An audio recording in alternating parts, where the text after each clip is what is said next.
much.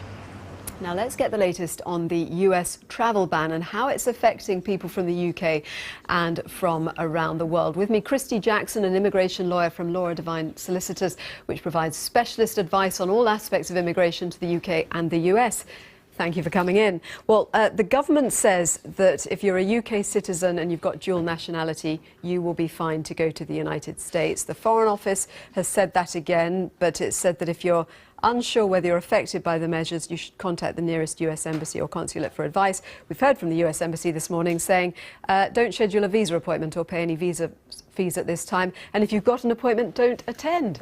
So what is the situation? We're seeing that across the board. I think part of the problem is the confusion and the chaos that's happening, because this order was signed on Friday, right before the weekend, and then left for Customs and Border Protection to figure it out, and they didn't have any guidance.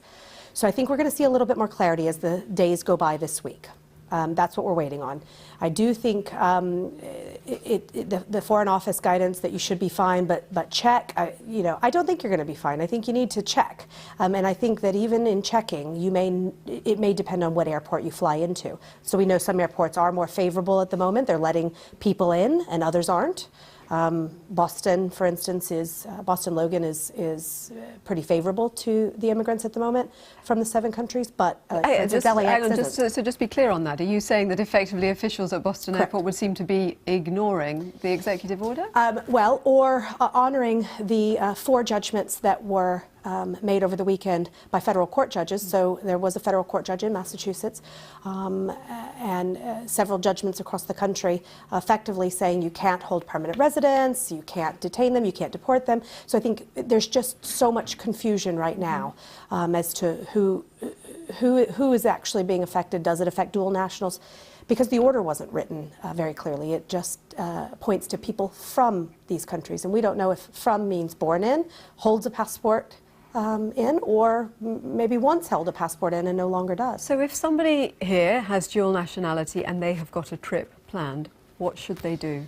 I think proceed with caution. Hopefully, they have the flexibility to change their trip should they need to. Certainly, to maybe put it off for 3 months, though. Possibly, or longer, until we have more clarity. We may have some more insight as to exactly who it will apply to with regards to dual nationals in the coming days.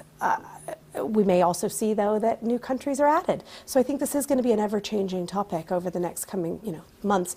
But our advice, at least my advice to clients, is they need to be cautious and perhaps reconsider travel, or at least be prepared to understand what their rights are, what they should expect when they arrive at the airport, have counsel on the ground at the airport there to receive them, and really be prepared and seek legal advice before going so that they know what they need to do.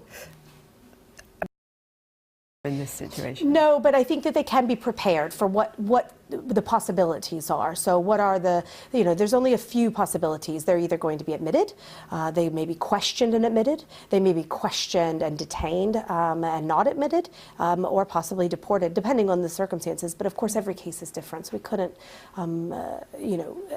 opine on what every single person's situation will be.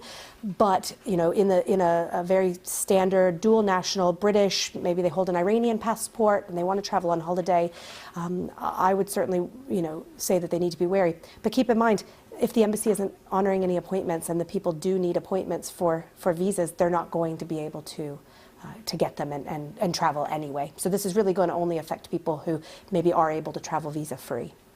Which won't include those Iranians and other nationalities, because they've already been stopped from the visa waiver program. Thank you very much. Thank you. Sure. Oh, let's just